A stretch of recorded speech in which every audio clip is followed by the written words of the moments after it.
chose, le moment où nous appelons le serviteur de Dieu, apôtre Timothée, nous allons demander à la sœur Amishka de prier pour la parole de Dieu. Et l'apôtre Timothée, notre orateur de ce matin, il va s'approcher.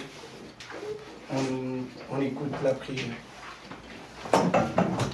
Éternel Dieu et puissant, merci pour la présence dans le Seigneur, merci parce que vous avez qui présent Seigneur Jésus, c'est pourquoi nous voulons te dire merci. Totiki moment où il y a prière, moment où tu mis au Kanilobana, éternel, na maboko na Nzambe, lobela biso, disposer mitema ya moko na biso, Yahweh, maloba, o ekopima kati na serviteur na yo, ezala maloba oyo, ezali inspiré par toi, éternel Père de gloire. Ete o nyonso ekoloba makati na monoko na ye, ekweya kati na mabele ya mabete, kasi ebota mbuma kati na bomoi na biso, pe tosali na yango na bavi na biso mobimba.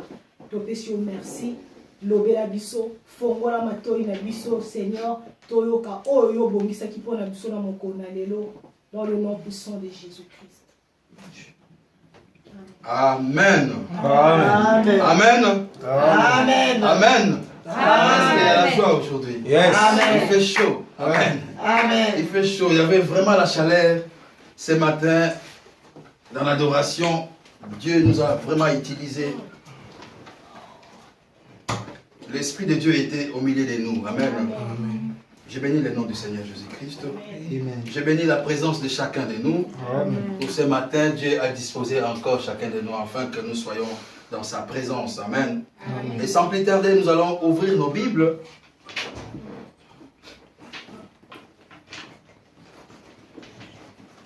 Nous avons deux livres que nous allons partager aujourd'hui. Nous allons partager dans le livre de Matthieu et puis dans le livre de Luc.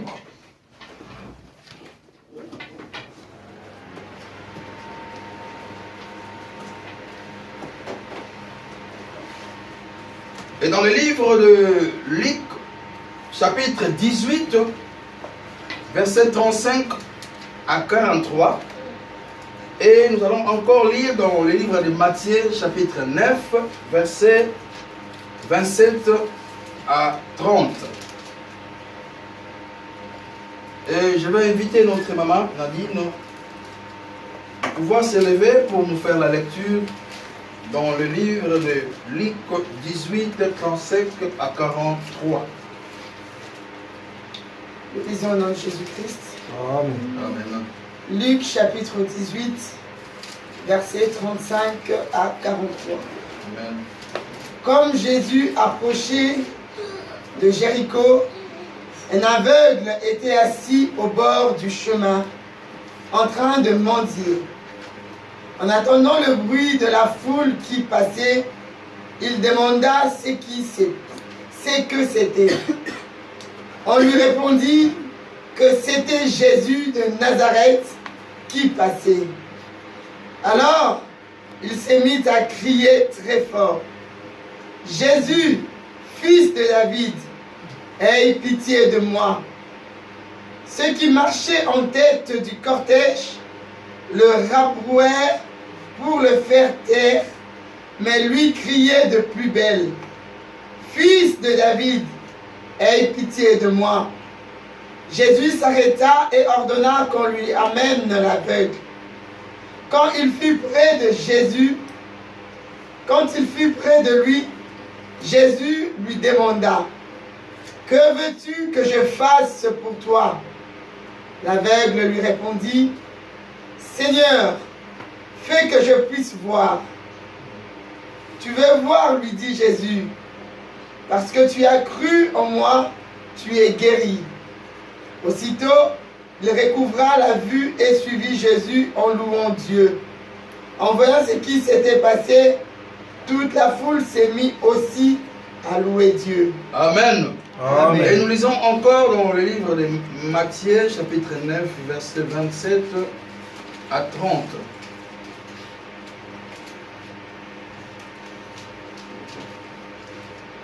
Matthieu chapitre 9, verset 27 à 30. Nous lisons au nom de Jésus. Amen. Lorsque Jésus partit de là, des aveugles le suivirent en criant, « Fils de David, aie pitié de nous. » Lorsqu'il fut arrivé à la maison, les aveugles s'approchèrent de lui. Il leur dit, « Croyez-vous que j'ai le pouvoir de faire ce que vous me demandez ?»« Oui, Seigneur, lui répondirent-ils. Alors, il leur toucha les yeux en disant, « Qu'il vous soit fait selon votre foi. » Et aussitôt, leurs yeux s'ouvrirent. Jésus ajouta d'un ton sévère, « Attention, veillez à ce que personne n'apprenne ce qui vous est arrivé. » Amen. Amen. Amen. Amen. Je pense que nous continuons ce que nous avons commencé le vendredi. C'est quelque chose que Dieu m'a mis à cœur, que nous puissions partager ensemble, que nous avons déjà commencé à partager depuis le vendredi. Nous avons eu cette révélation le vendredi matin et puis nous avons continué ça le soir dans l'intercession et puis aujourd'hui nous allons encore continuer ça, mais Amen. Ici nous voyons, il y a des chapitres, il y a des livres que nous avons lus aujourd'hui ce matin. Nous avons lu dans le livre de Luc et puis nous avons lu dans le livre de Matthieu. Mais dans tous les deux livres, il y a un point commun qui est, si nous lisons dans le verset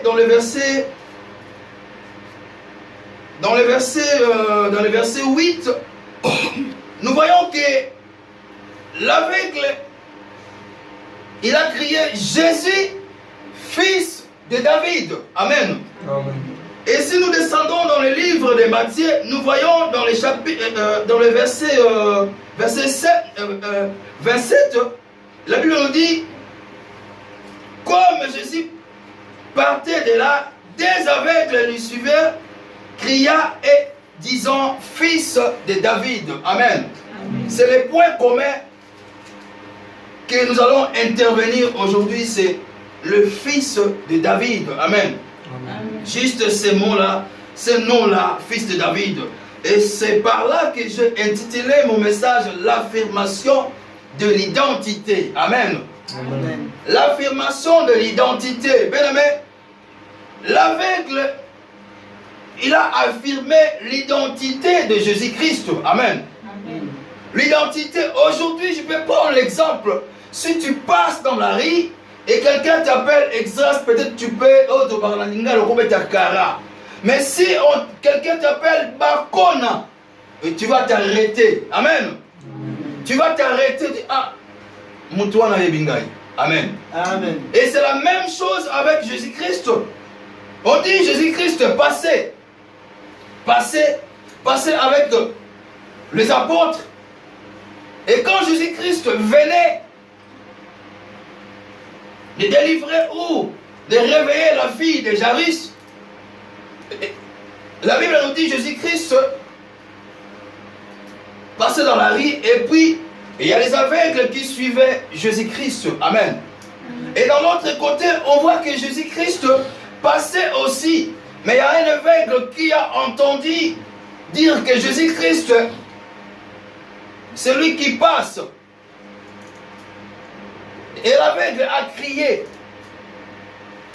L'aveugle n'a pas voulu dire Jésus ou Seigneur.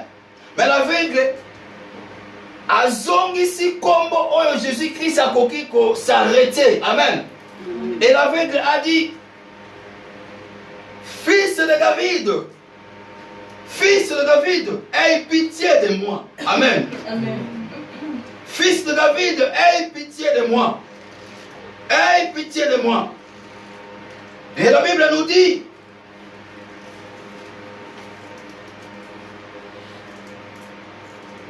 toujours dans le livre de Luc, dit ceux qui marchaient avec Jésus-Christ. Ces gens-là, ils ont voulu faire taire l'aveugle. Ceux qui marchaient avec Jésus-Christ, ils ont voulu faire taire l'aveugle. Mais Jésus-Christ s'est arrêté. Jésus a dit, amène-moi cet homme-là. Amen. Amen. Parce que Jésus-Christ a entendu les noms, son identité, fils de David. L'identité qui est venue à la prophétie. Et Jésus-Christ, il a entendu ça. Il a dit, amène-moi cet homme-là. Aujourd'hui aussi, bien aimés, nous devons affirmer l'identité de Jésus-Christ dans nos vies. Et c'est le point commun de ce message d'aujourd'hui, de notre message d'aujourd'hui, c'est le fils de David.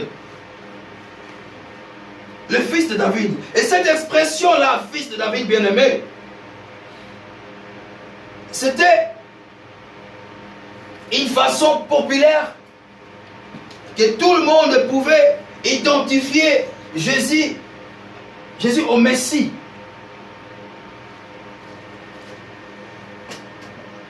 Le Messie, c'était le libérateur. C'est lui qui devait venir pour libérer, pour nous sauver, pour nous donner la vie éternelle. Amen. Le Messie, aujourd'hui, on peut dire, mais le Messie signifie le sauveur. Quand on parle de Messie, un Messie, et ça, il y a des personnages providentiels. Un Messie, c'est lui qui mettra fin à toutes choses. C'est lui qui mettra fin à l'ordre présent. Un Messie. Comme Esaïe a dit dans les livres dans le chapitre 9 d'Esaïe, verset 6. Et la Bible nous dit, car un enfant nous est né, un fils nous est donné, et la domination reposera sur son épaule. Amen. C'est le Messie. On l'appellera admirable, conseiller, Dieu puissant, Père éternel, prince de la paix. Amen. C'est le Messie, c'est le fils de David. C'est Esaïe qui a dit cela. Et dans la Bible, si nous regardons dans les livres, toujours dans les livres d'Esaïe, si nous lisons vraiment la Bible, nous allons voir cela. Et dans la Bible, Esaïe avait annoncé que le Messie rendrait la vie aux aveugles. Amen. Amen. Que le Messie va rendre la vie aux aveugles. Le Messie que nous suivons aujourd'hui, le Messie que nous croyons aujourd'hui, le Messie que nous avons accepté comme Seigneur et Sauveur, et ce Messie va rendre la vie à nos yeux. Amen. Amen. Aujourd'hui, on voit. Tu peux te dire, ah, là je vois clair, mais on parle de l'aveuglement spirituel. Amen. Amen. Et Jésus-Christ est venu pour nous rendre, pour nous donner la vie. Et dans le livre d'Ésaïe, toujours 29, 18, la Bible nous dit, en ces jours-là, les sourds entendront les paroles du livre et délivrés de l'obscurité et des ténèbres, les yeux des aveugles verront. Amen. Amen. En ce jour-là, mais toi et moi, nous allons voir clair. Toi et moi, nous ne serons plus dans l'aveuglement. Toi et moi, nous serons plus dans les ténèbres. Car l'Éternel va rendre la vie aux aveugles. Aveugles que nous sommes. Amen. Aveugles que nous sommes. Et si nous descendons encore plus bas, encore, toujours dans le livre d'Ésaïe, chapitre 35, verset 5, la Bible nous dit, alors s'ouvriront les yeux des aveugles, s'ouvriront les oreilles des sourds. C'est toujours le Messie qui a le pouvoir de le faire. Amen. Si on descend encore plus bas, encore, dans le livre toujours d'Ésaïe, on voit que dans le livre dans Ésaïe 42, verset 7, la Bible nous dit, pour ouvrir les yeux des aveugles, pour faire sortir les prisons, les captifs, et de leurs cachots, ceux qui habitent dans les ténèbres. C'est Jésus qui va venir nous libérer dans les cachots, dans des prisons où nous sommes dans les ténèbres. Il va nous faire sortir de là afin que nous puissions voir, afin que nous soyons dans la lumière. Amen. Mais le problème est quoi? Pourquoi Jésus est appelé fils de David? Amen. Je me souviens, il y a une maman qui m'avait demandé une fois pourquoi on appelle Jésus-Christ fils de David. Et la réponse, aujourd'hui, nous allons parler de ça. Amen. Amen. Christ, Messie, c'est lui qu'on appelle le fils de David. Pourquoi on l'appelle le fils de David? C'est parce que Jésus-Christ est l'accomplissement de la prophétie du descendant de David. Amen. Amen. Il est l'accomplissement de la prophétie de descendant de David. Et c'est pourquoi on l'appelle le fils de David. Jésus a été appelé Seigneur, fils de David, plusieurs fois dans la Bible. Si nous lisons la Bible, nous allons voir ça. Il a été appelé plusieurs fois Seigneur, fils de David, plusieurs fois par des hommes qui, par la foi, étaient en poursuite. La foi était en recherche de miséricorde ou de guérison. Nous aussi, nous pouvons appeler fils de David parce que nous avons besoin de la miséricorde, besoin de guérison, besoin de bénédiction. Et si nous regardons dans la Bible, nous voyons dans le livre de Matthieu 15, 22, nous voyons l'histoire de la femme dont la fille était tourmentée par des démons.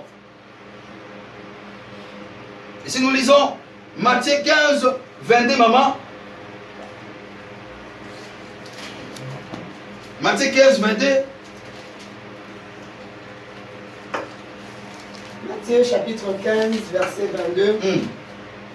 Elle me dit, et voilà qu'une femme cananéenne qui habitait là vint vers lui et s'est mise à crier.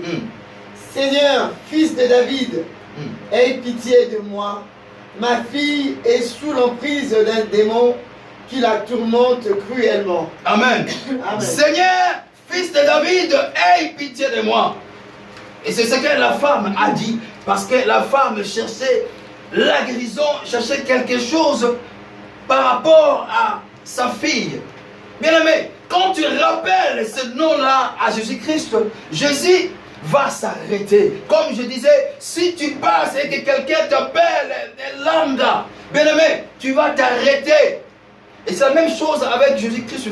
Et toujours dans la Bible, là où nous venons de lire dans le livre de Matthieu 20, 30, nous voyons que les aveugles sur le bord du chemin, ils ont aussi appelé fils de David.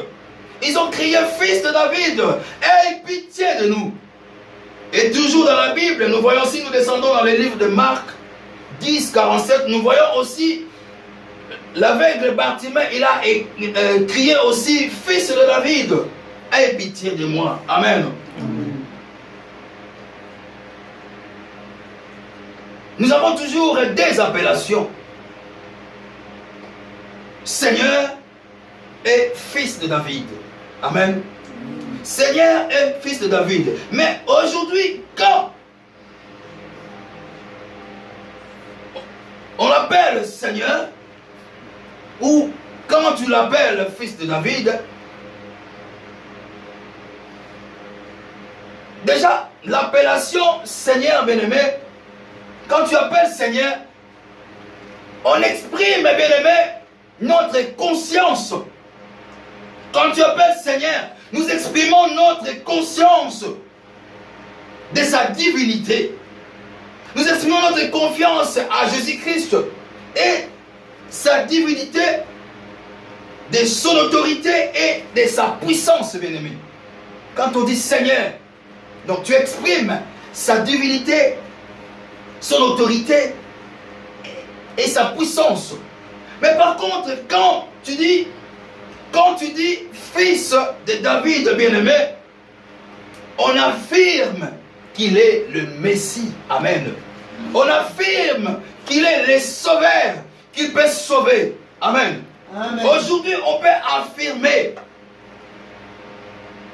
Aujourd'hui, on peut affirmer, bien-aimé, fils de David. On peut affirmer cela. Parce qu'il est le sauveur. Parce qu'il est le Messie qui va sauver. Il est l'accomplissement de la prophétie. Amen.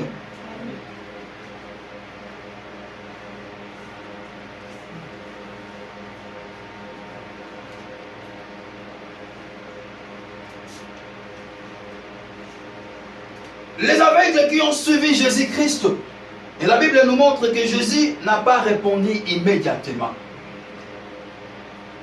Dans le livre de Matthieu, nous voyons que Jésus-Christ n'a pas répondu immédiatement à la demande des aveugles. Mais la Bible nous dit que les aveugles ont suivi Jésus-Christ jusqu'à là où Jésus-Christ allait dormir. Amen. Et cette attente, bien-aimé, de Jésus et des aveugles, cette attente est ezali eloko oyo Jésus-Christ alingaki atala foi na bango. Et les aveugles ont suivi Jésus-Christ jusqu'à là où Jésus-Christ était. Et c'est là que Jésus-Christ leur avait demandé: qu'est-ce que vous voulez que je fasse pour vous? Amen. Qu'est-ce que vous voulez que je fasse pour vous? Et les aveugles ont répondu: Seigneur, nous voulons voir. Amen. Nous voulons voir. Nous voulons voir. Mais certaines personnes appellent Dieu à l'aide sans pour autant croire à son pouvoir. Amen. Certaines personnes appellent Dieu à l'aide. Seigneur, viens m'aider. Seigneur, viens, mais sans pour autant croire à son pouvoir. Beaucoup de gens aujourd'hui, beaucoup d'entre nous aujourd'hui, nous prions, mais nous ne croyons pas que Dieu peut faire. Beaucoup d'entre nous, nous nous mettons à genoux, mais nous ne croyons pas que Dieu peut faire quelque chose. C'est dangereux, bien-aimé. Des fois dans nos vies aujourd'hui, si Dieu tarde, bien-aimé, de nous répondre, c'est peut-être qu'il nous met en épreuve. Amen. Il nous met en épreuve, bien-aimé. Et comme Jésus-Christ n'a pas répondu directement aux deux aveugles, la Bible nous montre que les aveugles ont suivi Jésus-Christ jusqu'à là où Jésus-Christ allait. Et c'est là que Jésus-Christ leur a donné leur guérison. Parce que Jésus a vu leur foi. Amen. Ils ont suivi Jésus-Christ. Malgré leurs yeux ne voyaient pas, mais ils ont suivi Jésus-Christ jusqu'à là où Jésus était. C'est là que Jésus-Christ a vu leur foi et Jésus leur avait guéri. Amen. Le verset 28 de notre livre de Matthieu 9, la Bible nous dit, qu'est-ce que la Bible nous dit, Maman Nadine? Lorsqu'il fut, Le verset 28, verset 28, c'est du chapitre 9. Matthieu 9. Lorsqu'il fut arrivé à la maison, les aveugles s'approchèrent de lui. Il leur dit, croyez-vous que j'ai le pouvoir de faire ce que vous me demandez? Oui, Seigneur, lui répondirent-ils. Amen. Amen. Les aveugles, ils ont demandé à Jésus-Christ. Quand ils sont arrivés, ils ont demandé à Jésus-Christ. Et Jésus leur a dit, croyez-vous que je puisse faire cela? Et la réponse des aveugles, c'était oui, Seigneur. Amen. Oui, Seigneur. Or, nous avons parlé de Seigneur ici, nous avons dit, quand on dit Seigneur, on exprime notre conscience de sa divinité, de son autorité et sa puissance. Donc on croit à la puissance de Dieu, on croit à la puissance de Jésus-Christ qui peut faire quelque chose. Amen. Et ces aveugles, ils étaient persévérants. Ils ont persévéré la route jusqu'à là où Jésus partait. Ils ont persévéré jusqu'à cet endroit-là pour que Jésus leur donne leur guérison. Et ces aveugles, ils ne se gênaient pas. Ils ne se gênaient pas d'aller vers Jésus-Christ. Ces aveugles, ils n'avaient même pas honte d'aller retrouver Jésus-Christ. Aujourd'hui, entre nous, bien-aimés, des fois, nous nous gênons pour aller à l'église. On a peut-être honte d'aller prier, bien-aimés. Parce que les gens vont nous voir avec la Bible.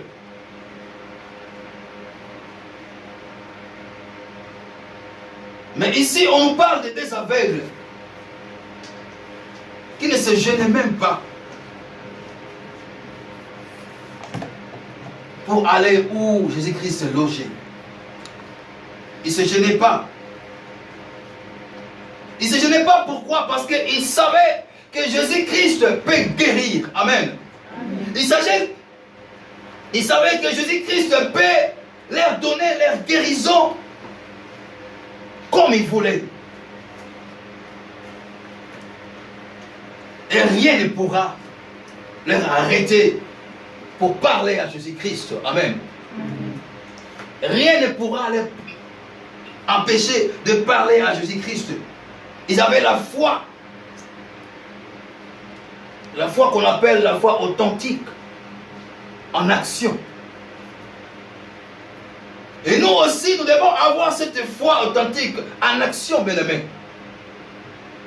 On ne doit pas se gêner pour aller à l'église. On ne doit pas se gêner pour aller rencontrer Jésus-Christ. On ne doit pas se gêner pour aller se mettre à genoux, bien-aimés. On ne doit pas se gêner pour porter notre Bible.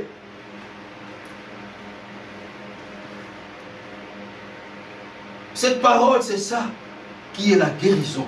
Cette parole, c'est ça qui peut nous amener loin.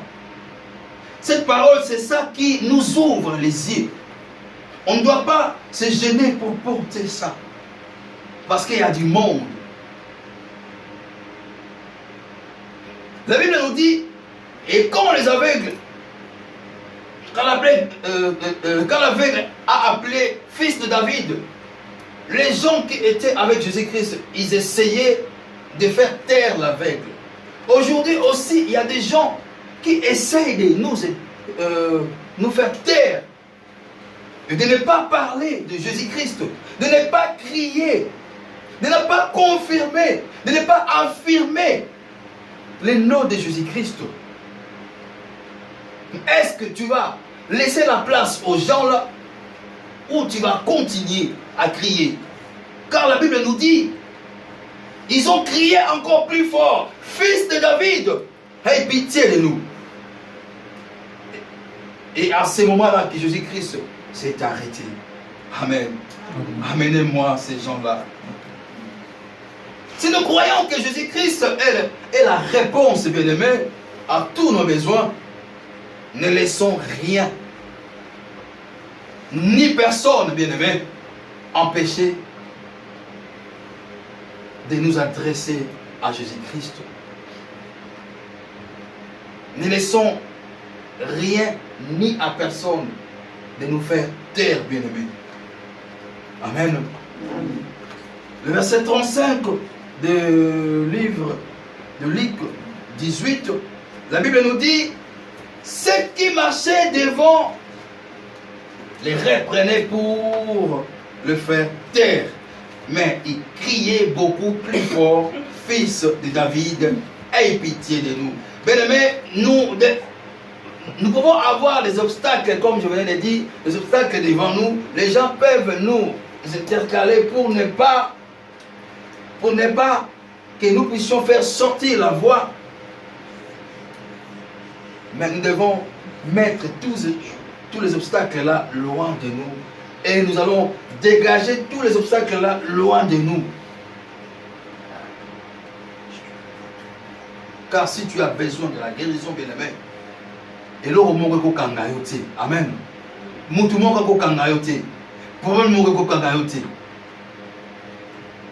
Aveugle que tu es, bien-aimé, tu as besoin de voir. Tu as besoin de la vie, bien-aimé. Tu as besoin de la vie. Nous avons besoin de la vie, bien-aimé, pour voir. Dans les ténèbres que nous sommes, bien-aimé, nous avons besoin de la lumière. Dans la prison que nous sommes, nous avons besoin de la libération, bien-aimé. Et la seule personne qui peut le faire, c'est le Fils de David. Amen. Amen. Et nous devons affirmer cela, bien-aimé. Nous devons affirmer cette identité-là, bien-aimé. Nous avons besoin que toi et moi, que nous puissions affirmer cette identité-là. Et c'est là que Jésus-Christ va se faire voir, va se montrer dans nos vies. Trois choses que nous pouvons retenir dans ces prédications.